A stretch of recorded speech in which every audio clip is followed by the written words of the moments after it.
ओम शांति। योगी बनो, पवित्र बनो, ये वरदान बाबा ने ब्राह्मण जन्म लेते ही हम सभी को दिया और यही पाठ हम हर रोज पक्का करते हैं। और इस पाठ को प्रत्यक्ष स्वरूप में लाने के लिए हमें बाबा हर रोज एक और विशेष अभ्यास सिखाते हैं कि देही अभिमानी बनो। जितना हम अपने स्वधर्म में स्थित होते हैं, निज स्वरूप में टिकते हैं, उतना परमात्मा याद सहज हो जाती है। और ये याद ही आत्मा के भीतर के पतितपन को सदाकाल के लिए खत्म कर देती है और हमें पावन बना देती है।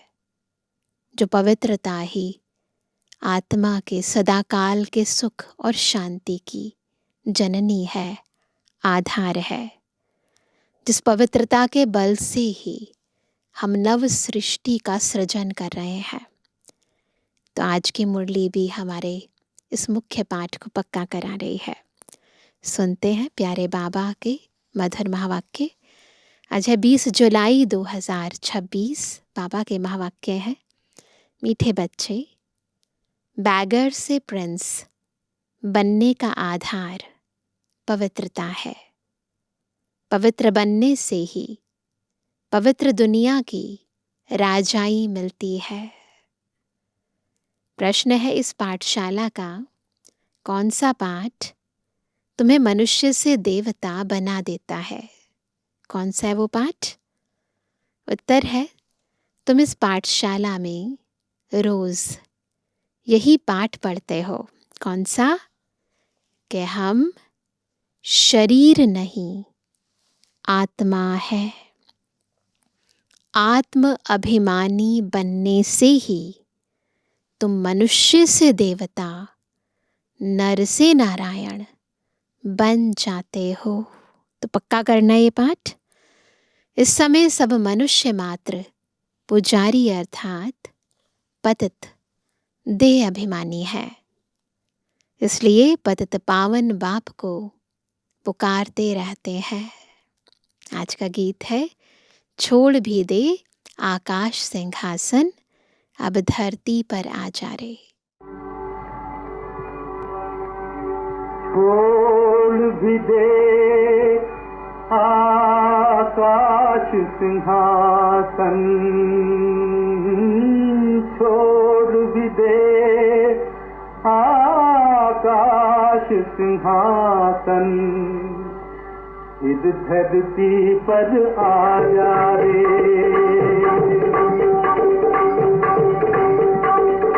छोड़ भी दे आकाश सिंहासन, इस धरती पर आ जा रे। इस धरती पर आ जा रे, इस धरती पर आ जा रे, इस धरती पर आ जा रे।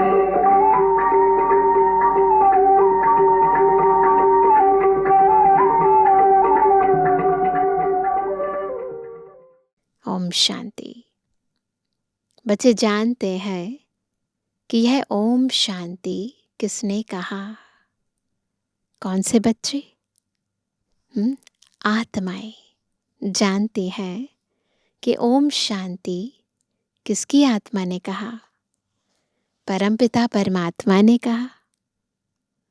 बच्चे जानते हैं मनुष्य की आत्मा ने नहीं कहा, यह परमपिता परमात्मा शिव ने कहा।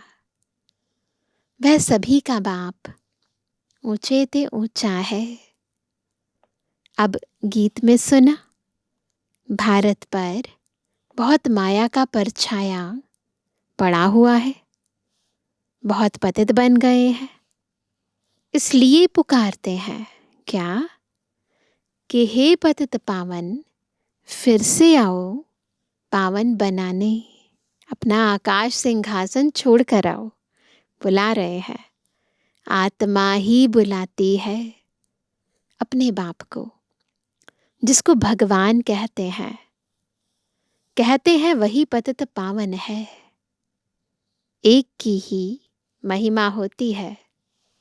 वह है सभी आत्माओं का बेहद का बाप। यहाँ सब पतित बन गए हैं, तब पुकारते हैं, हे परमपिता परमात्मा। वही ज्ञान का सागर भी है, पतित पावन भी है। वह पिता भी है तो शिक्षक भी है, क्योंकि ज्ञान सागर भी है। जब ज्ञान का सागर है, ज्ञान देगा, तो जो ज्ञान देता है वो कौन होता है? शिक्षक होता है। वर्ल्ड अथॉरिटी भी है। सभी वेदों, शास्त्रों, ग्रंथों को जानने वाला भी है ना। उनको कहते ही हैं नॉलेजफुल, फुल नॉलेज है। तो इस समय सब पारलौकिक बाप को पुकारते हैं, क्योंकि सभी दुखी हैं। कहते हैं गॉड फादर, उनका नाम भी चाहिए ना। उनका नाम गाया हुआ है। क्या नाम है? शिव बाबा। वही ऊंचते ऊंच ज्ञान का सागर, सुख का सागर, शांति का सागर है। यह मनुष्य की आत्मा अपने बाप की महिमा करती है ना। बाबा की कितनी महिमा है? कहते तेरी महिमा अपरंपार। ऊंचते ऊंच आत्मा किसकी है? परमपिता परमात्मा की। वह है परम। पतित मनुष्य उनको याद करते हैं जो परम है।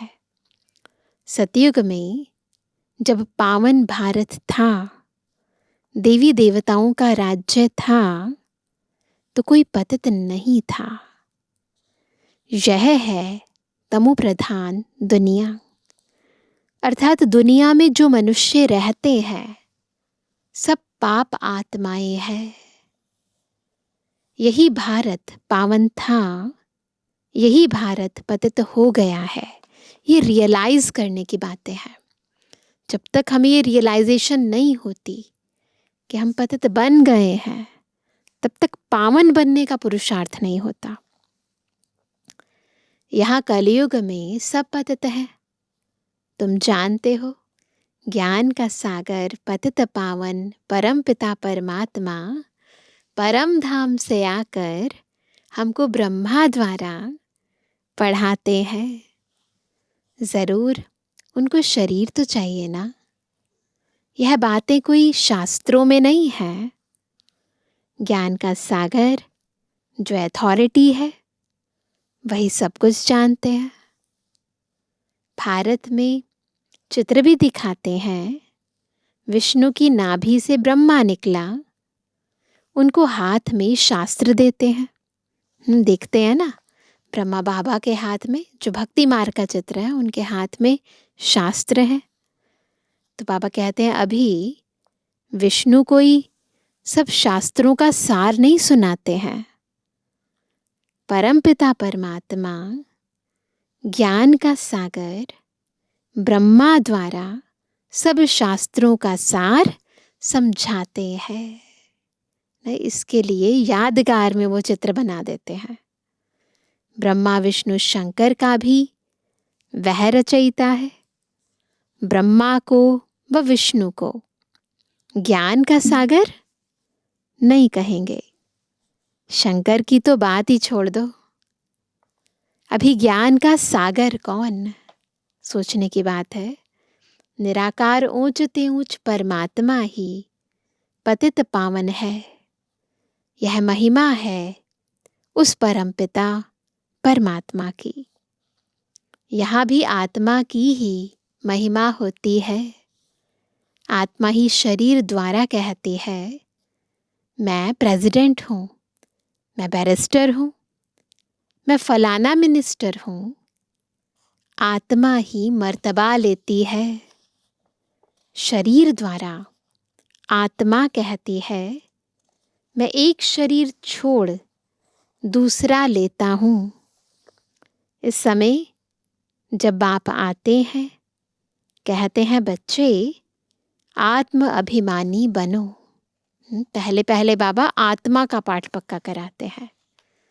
मैं तुम्हारा बाप आया हुआ हूँ तुमको यही पाठ पढ़ाने। यह पाठशाला है मनुष्य से देवता, नर से नारायण, नारी से लक्ष्मी बनने की। बैठे हैं ना सभी बनने के लिए। बाप को सभी आत्माएं बुलाती हैं कि हे परमपिता परमात्मा, अब निराकारी दुनिया से साकारी दुनिया में आओ, रूप बदलो। भक्ति में गाते हैं ना, कभी राम बन के कभी श्याम बन के आ जाओ। तुम निराकारी आत्माएं तो जब शरीर में आती हो तो गर्भ में आती हो, पुनर्जन्म लेती हो। बाप समझाते हैं तुमने 84 जन्म गर्भ से लिए हैं। एक शरीर छोड़ फिर गर्भ में जाते हो। ऐसे 84 जन्म लेते हो। मैं तो गर्भ में नहीं आता हूँ। भारतवासी असल में देवी देवता धर्म के थे। फिर सीढ़ी नीचे उतरते आए।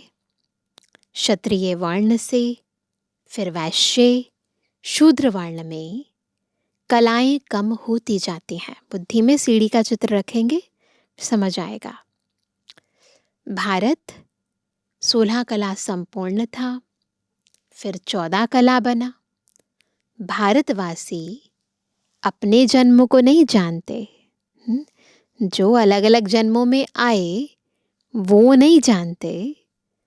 84 जन्म भारतवासी ही लेते हैं। और कोई धर्म वाले 84 जन्म नहीं लेते। तुम स्वदर्शन चक्रधारी बने हो। यह ज्ञान की बात है। स्वदर्शन चक्रधारी बनने से तुम चक्रवर्ती महाराजा बनते हो स्वर्ग का। तुम अच्छी रीति जानते हो हम यहाँ आए हैं पतित से पावन बनने। यह है ही पतित दुनिया।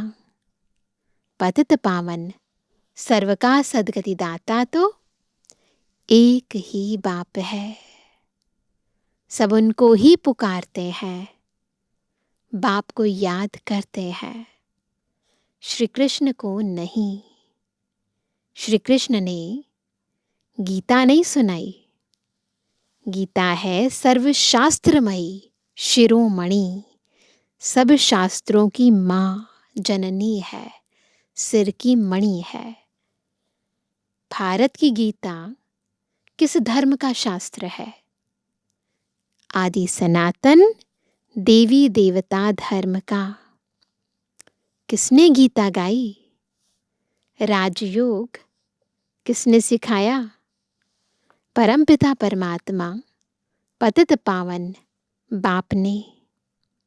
तो तुम्हारी आत्मा जो निराकार थी उसने अभी यह साकार शरीर धारण किया है। साकार मनुष्य को कभी भगवान नहीं कहेंगे। भल सतयुग में लक्ष्मी नारायण हैं तो भी भगवान नहीं कहेंगे। यह तो करके उपाधि यानी टाइटल दी जाती है। पुराने ज़माने में तो बहुत होता था, अभी भी टाइटल्स देते हैं, लेकिन बाबा अभी उस समय के टाइटल्स की बात करते हैं। कायदे अनुसार भगवान एक है, क्रिएटर इज वन, बाकी सब है देवताएं। 5000 वर्ष की बात है। इन लक्ष्मी नारायण का राज्य था। इनको महाराजा महारानी कहा जाता था।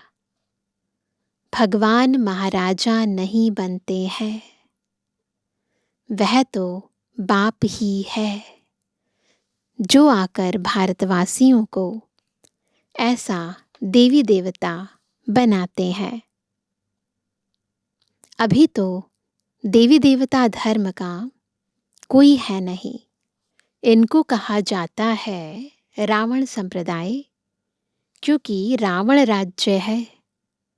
रावण को वर्ष वर्ष जलाते रहते हैं, क्योंकि यह पुराना दुश्मन है। परंतु इनको भारतवासी जानते नहीं। शास्त्रों में भी वर्णन नहीं है कि रावण कौन है, रावण को 10 शीश क्यों दिखाए हैं। इन बातों को अच्छी रीति समझना है ना। भक्ति मार्ग में जो प्रतीकात्मक चित्र बनाए हैं उनका भावार्थ क्या है ये समझना है। मनुष्य तो बिल्कुल पत्थर बुद्धि है। पारस बुद्धि इन लक्ष्मी नारायण आदि को कहेंगे। पारसनाथ, पारसनाथिनी का राज्य था। यथा राजा रानी तथा प्रजा। भारत जैसा सुख धाम और कोई खंड होता नहीं। जब भारत में स्वर्ग था तो कोई बीमारी, दुख, रोग नहीं था, संपूर्ण सुख था।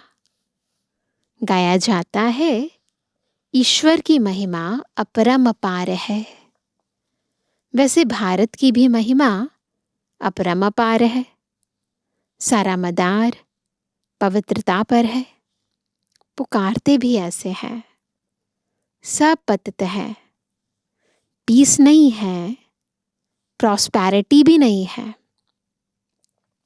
अभी तुमने समझा है हम भारतवासी सूर्यवंशी देवी देवता थे, फिर धीरे धीरे पतित बने हैं। इनको कहा जाता है मृत्यु लोक। पतित बन गए हैं ना। इसको आग लगनी है।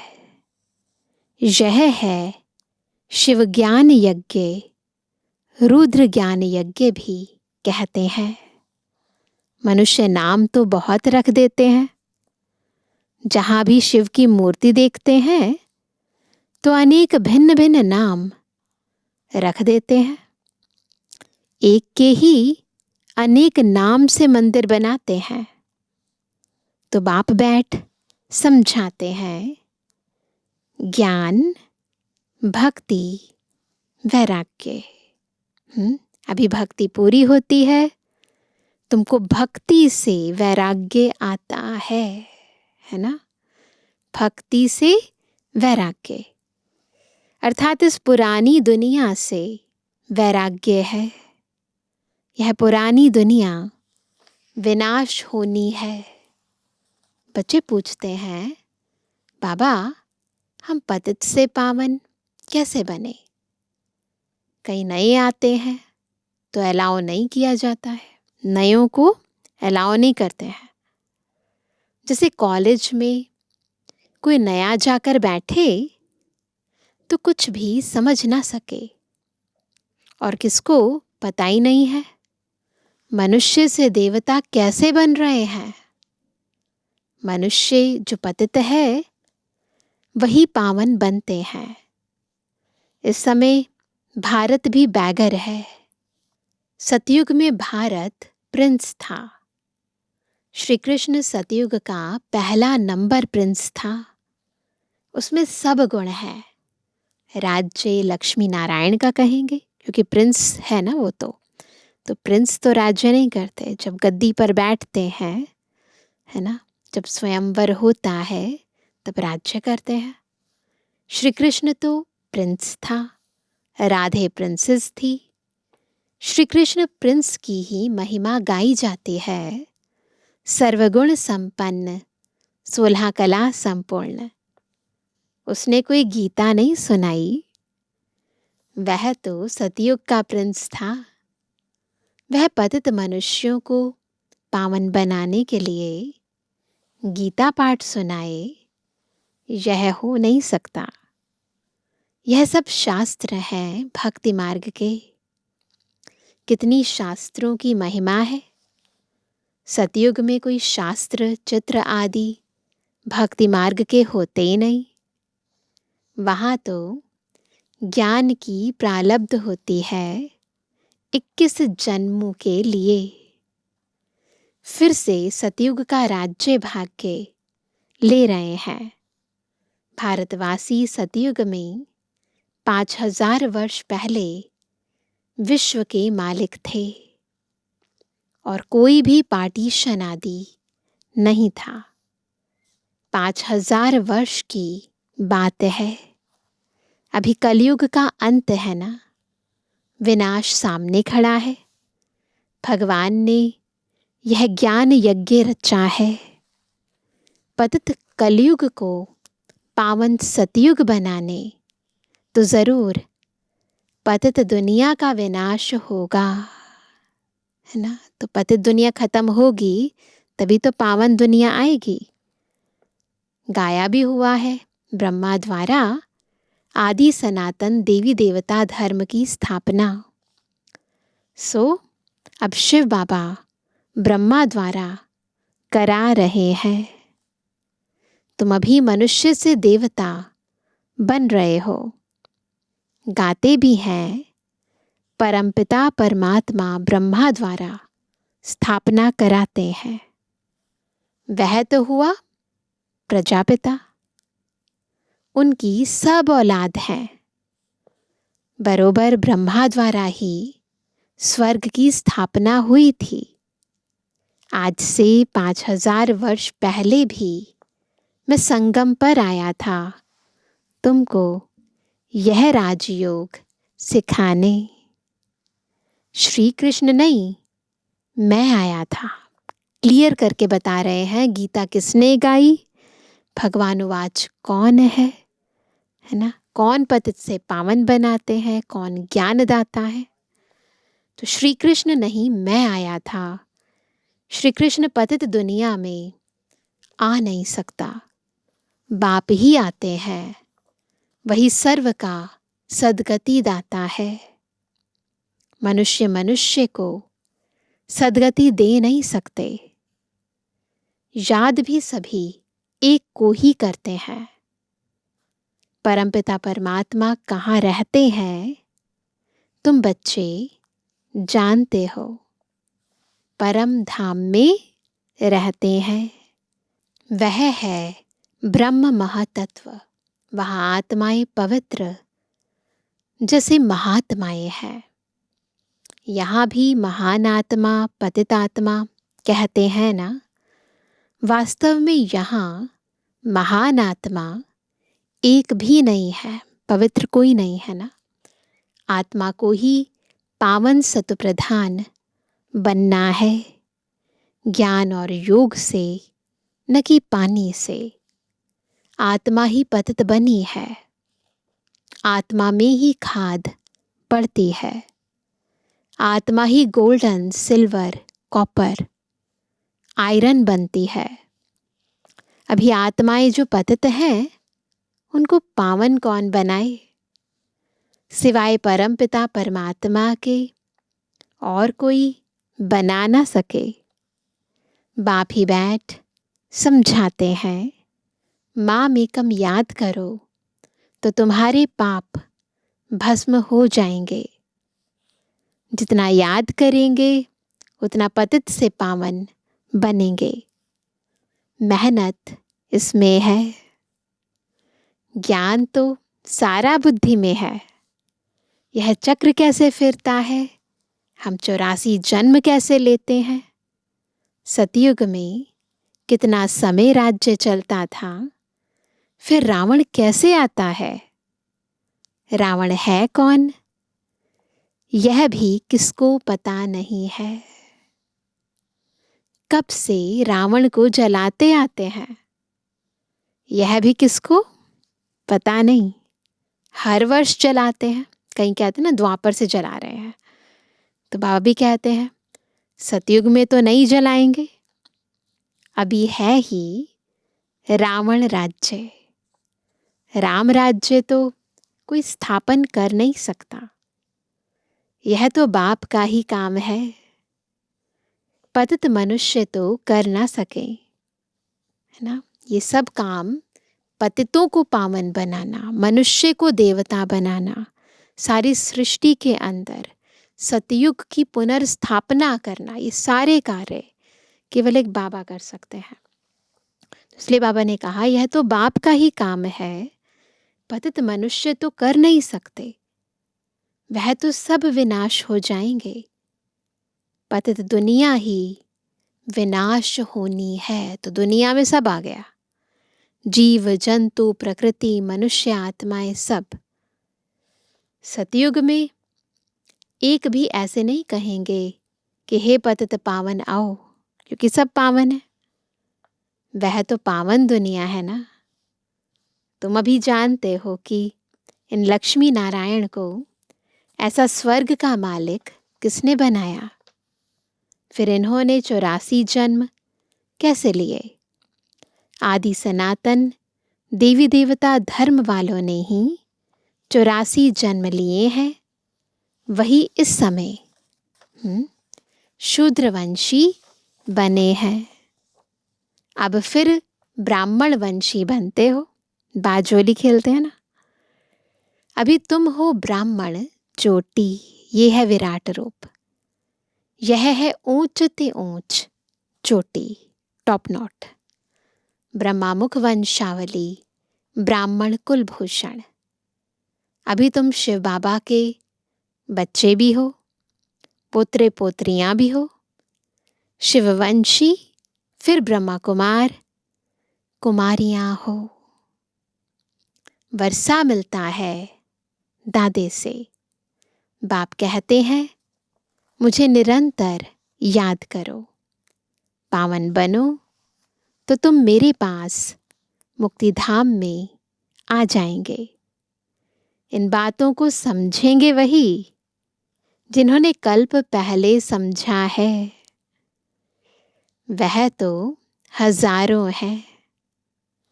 कोई पूछते हैं कितने बीके हैं, बोलो हजारों की अंदाज में है। एग्जैक्ट फिगर तो नहीं बता सकते ना, अंदाजा बता सकते हैं। इस दैवी झाड़ की वृद्धि होती रहती है। अब फिर से सैपलिंग लग रहा है, आदि सनातन देवी देवता धर्म का, क्योंकि देवता धर्म है नहीं। सब अपने को हिंदू कहलाते रहते हैं और धर्मों में कन्वर्ट हो गए हैं। फिर सब निकल आएंगे, आकर बाप से वर्षा लेंगे। तुम आए हो बेहद के बाप से बेहद के सुख का वर्षा पाने, अर्थात मनुष्य से देवता बनने। अच्छा मीठे मीठे के जन्मानी बच्चों पितृवानी बाप दादा का दिल जान सको प्रेम से नंबरवार प्रसाद अनुसार याद कर। रूहानी बच्चों की रूहानी बाप दादा को गुड मॉर्निंग, नमस्ते नमस्ते नमस्ते। धारणा के लिए मुख्य सार पहला, पतित से पावन बनने के लिए ज्ञान और योग में मजबूत होना है। आत्मा में जो खाद पड़ी है उसे याद की मेहनत से निकालना है। दूसरा, हम ब्रह्मामुख वंशावली ब्राह्मण चोटी हैं, इस नशे में रहना है। ब्राह्मण ही वर्षे के अधिकारी हैं, क्योंकि शिव बाबा के पुत्र हैं, ये समझना है। वरदान है, अपनी पावरफुल वृत्ति द्वारा पतित वायुमंडल को परिवर्तन करने वाले मास्टर पतित पावनी भव। कैसा भी वायुमंडल हो, लेकिन स्वयं की शक्तिशाली वृत्ति वायुमंडल को बदल सकती है। वायुमंडल विकारी हो, लेकिन स्वयं की वृत्ति निर्विकारी हो। जो पतितों को पावन बनाने वाले हैं, वो पतित वायुमंडल के वशीभूत नहीं हो सकते। मास्टर पतित पावनी बन स्वयं की पावरफुल वृत्ति से अपवित्र व कमजोरी का वायुमंडल मिटाओ। उसका वर्णन कर वायुमंडल नहीं बनाओ। कमजोर का व पतित वायुमंडल का वर्णन करना भी पाप है ना। कमजोर व पतित वायुमंडल का वर्णन करना भी पाप है। ये बात समझनी है कि केवल कर्मणा द्वारा नहीं, अपितु संकल्पों में, वाणी में भी कुछ भी विकर्म नहीं करना है, तो ये भी पाप है। स्लोगन है, अब धरनी में परमात्म पहचान का बीज डालो तो प्रत्यक्षता होगी। प्रत्यक्षता करने के लिए क्या करना है? परमात्म पहचान का बीज डालना है। कोई भी मिले उसे बाबा का परिचय जरूर देना है। आज का व्यक्त इशारा, ज्वाला स्वरूप स्थिति में रहे शक्तिशाली याद का अनुभव करो। योग माना शांति की शक्ति। यह शांति की शक्ति बहुत सहज स्व को और दूसरों को परिवर्तन करती है। इससे व्यक्ति भी बदल जाएंगे तो प्रकृति भी बदल जाएगी। व्यक्तियों को तो मुख का कोर्स करा लेते हो, कोई आता है सेंटर पर तो मुख से कोर्स कराते हैं ना। तो मैंने कहा कि व्यक्तियों को तो मुख का कोर्स करा लेते हो, लेकिन प्रकृति को बदलने के लिए शांति की शक्ति अर्थात योग बल ही चाहिए, है ना। वो मुख की आवाज है ना, वो नहीं समझेंगे, उसके लिए शांति की शक्ति चाहिए। योग में जब और सब संकल्प शांत हो जाते हैं, एक ही संकल्प रहता, कौन सा? बाप और मैं। इसी को ही पावरफुल योग कहते हैं। बस एक की याद, बाप के मिलन की अनुभूति के सिवाय और सब संकल्प समा जाएं, तब कहेंगे ज्वाला रूप की याद, जिससे परिवर्तन होता है। तो अभी क्या करना है? योग को ज्वाला रूप बनाना है। एक बाप दूसरा ना कोई, ये स्थिति पक्की करनी है। अच्छा, ओम शांति।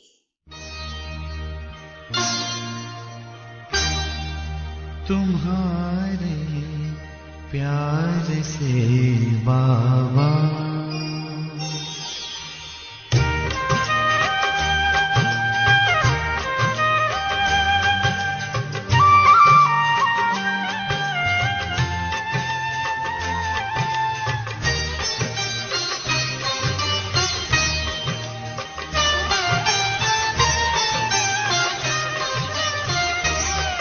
तुम्हारे प्यार से बाबा हुई राहें मेरी उजली। तुम्हारे प्यार से बाबा हुई राहें मेरी उजली। रूहानी नजरों ने तेरी अनेकों जिंदगी बदली। रूहानी नजरों ने तेरी अनेकों जिंदगी बदली। तुम्हारे प्यार से बाबा।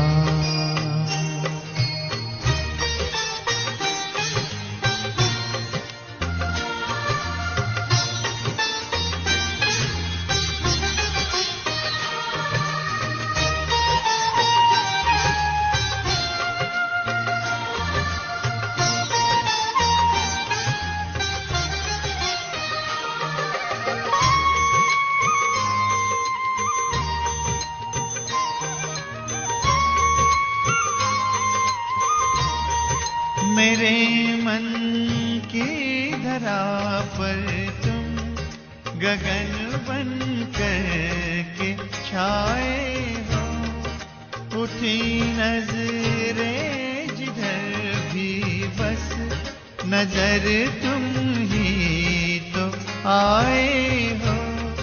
नजर नजर तुम ही तो आए हो, यही तो मन की चाहत थी हमारे दिल की, जो सुन ली तुम्हारे प्यार से बाबा।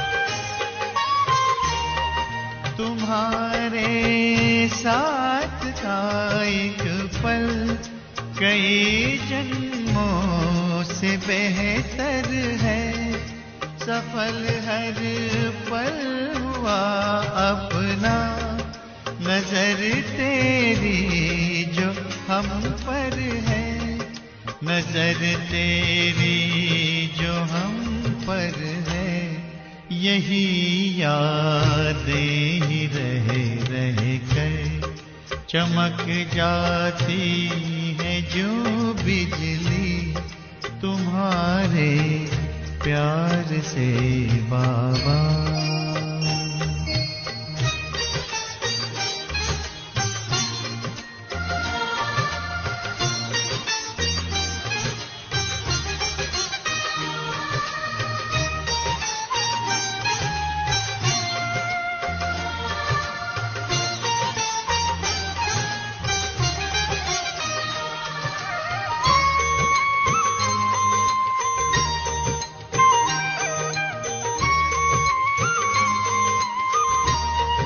लगन तुझसे लगी बाबा, मगन मन झूमता रहता, नजारा वो नए युग का नयन में घूमता रहता, नयन में घूमता रहता, वतन में उड़ते संग तेरे, चमन में फिरती जो तितली तुम्हारे प्यार से बाबा।